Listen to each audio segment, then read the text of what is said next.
Hey guys, it's Misty from the Book Rat, and today I'm doing a little bit of a different video for you, and one that I've been wanting to do for a while. It's a first impressions video of Titans by Victoria Scott, and character driven by David Lubar.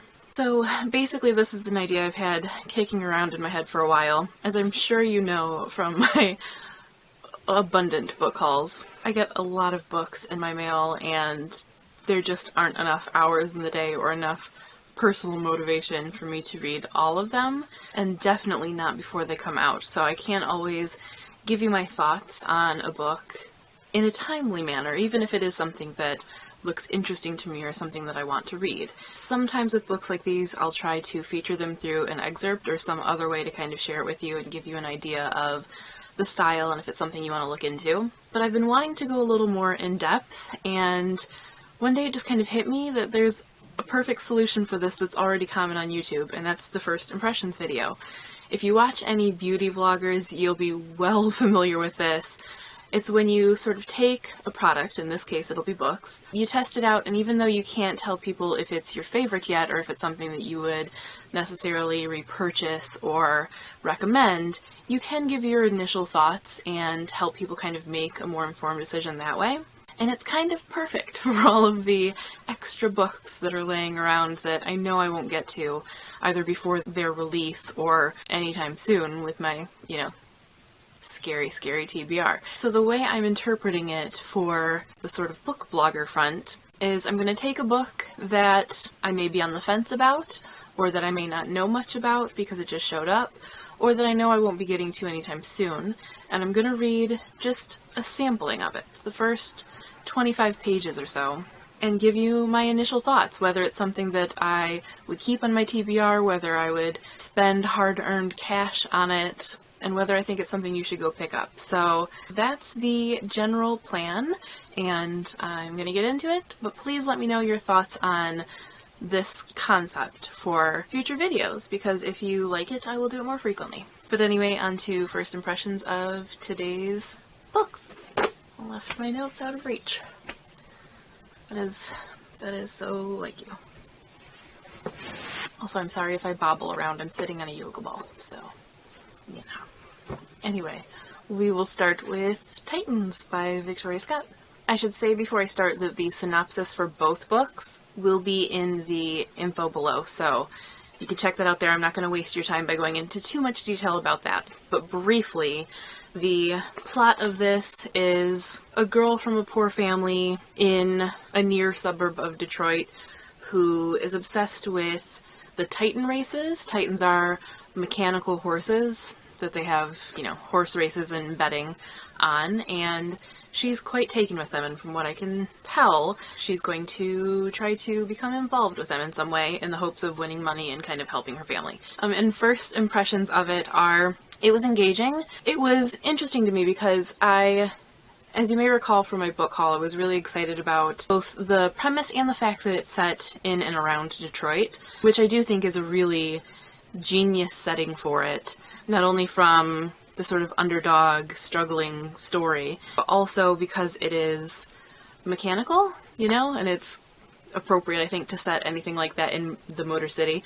And I think it's interesting. It's an interesting clashing of worlds because you have horses, which can be very sort of old school, old-fashioned, kind of replaced by the car, and now they're kind of joining with that, and you have these mechanical horses, which I think is a really interesting premise. I'd say it was about 5 chapters in those 25 pages, and there was a tendency that I think it's going to kind of try to end on a hook with each chapter, which I know they kind of recommend as a writing thing, but when it seems really obvious, then it can be a little cheesy. So that might bother me down the line, but for the most part I found it enjoyable and engaging. Strangely though, and maybe this is because I'm from the area and because I was really looking forward to the fact that it's set in Detroit, it doesn't feel like it's set in Detroit. Sort of tonally, the voice of the character. It's hard to explain, but it felt southern. I don't think I can really put a finger on it. I don't know if I can describe that. It's not like in an over-the-top way, but you know how you read something and sometimes it just feels like it was written by a person from a certain area, or the characters are supposed to be from a certain area. and maybe it's having grown up here and kind of recognizing our tone and our speech patterns and things like that that makes me not see us in it so much. But I can't really tell you why it feels Southern. Just something about the rhythm, something about the cadence just feels Southern. I don't know, I can't put my finger on it. Where is Victoria Scott? I will bet you anything that she is from the South. She is from Dallas. I don't know, like you just sometimes can tell, and it just didn't quite feel Detroit-y enough for me. That said, it's not like it totally feels misset. I don't know that anyone really would notice it if they're not from this area, and even people from this area might be like, Misty, what are you talking about? I don't know. Voice is just something that's important to me, so that kind of stood out. That said, it has the potential to be a really engaging underdog story, and who doesn't love an underdog story? And I'm intrigued. I want to find out more about the Titans, and I want to find out how she kind of becomes involved. One thing to note, a lot of people have been comparing it to the Scorpio races, which I haven't read, and initially I was like, well, I mean, just because they're both about horse races, I know it's not a super common theme, but it's not like there can be only one. But just to see, I went ahead and dug out my copy of the Scorpio races and read a little bit of this too, and I have to say, I can't understand because it is so specific a premise, not just horse racing, but kind of unnatural horse racing, if that makes sense. In one case magical and in the other mechanical. So that is a huge thing. That's a very uncommon premise that's going to stick out to people. Tonally though, I would say they're totally different. Obviously I haven't read either of them all the way through, so I can't tell you how similar the plots are, but the voice, I get nothing reminiscent. And I have to say, the voice in this one was fantastic. I could see really wanting to continue with this one, and I do. I found it a really gripping, strong voice that I wanted to keep reading. Not only does it have a really strong intro as far as the pages that I read, but right down to the first sentence. Just really strong, makes its mark, makes me want to read it type of intro. So I think I would definitely buy this one, and I would maybe buy this one. It's gonna stay in the TBR, I don't know how soon I'll get to it, but I liked it well enough in these opening pages, and I'm curious enough to want to see where it goes. And on to Character Driven by David Lubar. I wasn't entirely sure what to expect of this one. I hadn't heard of it before it showed up. And it's described as a coming-of-age story told in an unadulterated, no-holds-barred teenage boy's voice by turns honest and untruthful, sarcastic and sweet, inappropriate and hopeful. Though all of those descriptors are interesting, it doesn't really tell me too much about what to expect. A little bit of everything, I guess. So I kind of went into this with no preconceived notions. And I have to say, I still don't know what I'm going to get out of this book. I think it is going to be an absolute trip.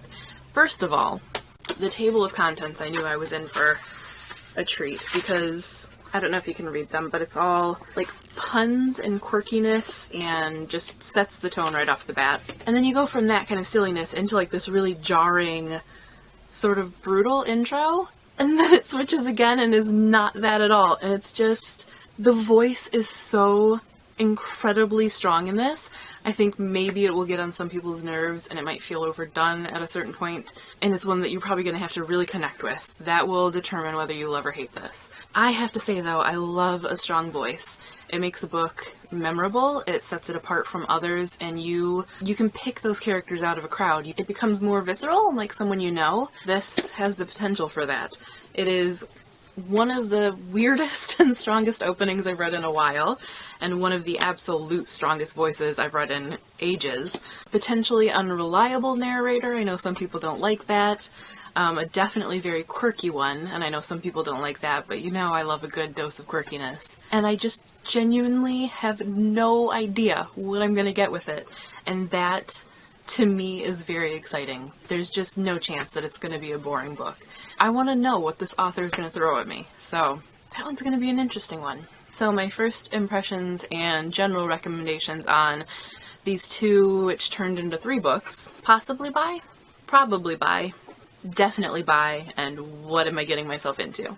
3 very different books potentially, 3 very different authorial styles, and I'm curious about all of them, and they've left me with a different sort of feeling for all of them. So it really does depend on the type of reader you are and what you're looking for, but hopefully my sort of general first impressions will help you decide if it's something you want to look into. But let me know if you found this helpful and if you want to see this type of video more often, because I find it interesting, and as I've said many times, I very much judge a book by its beginning. Not just the first chapter or the first page, but right down to the first sentence. That will decide if I'm going to buy a book or not. If it has a strong intro and it makes me want to read more, it's probably coming home with me. And that's not to say a book can't go off the rails as it goes, because I've certainly read those before, but I think it's a good starting point. So let me know your thoughts, but that is all for this First Impressions. As always, thanks for watching and happy reading!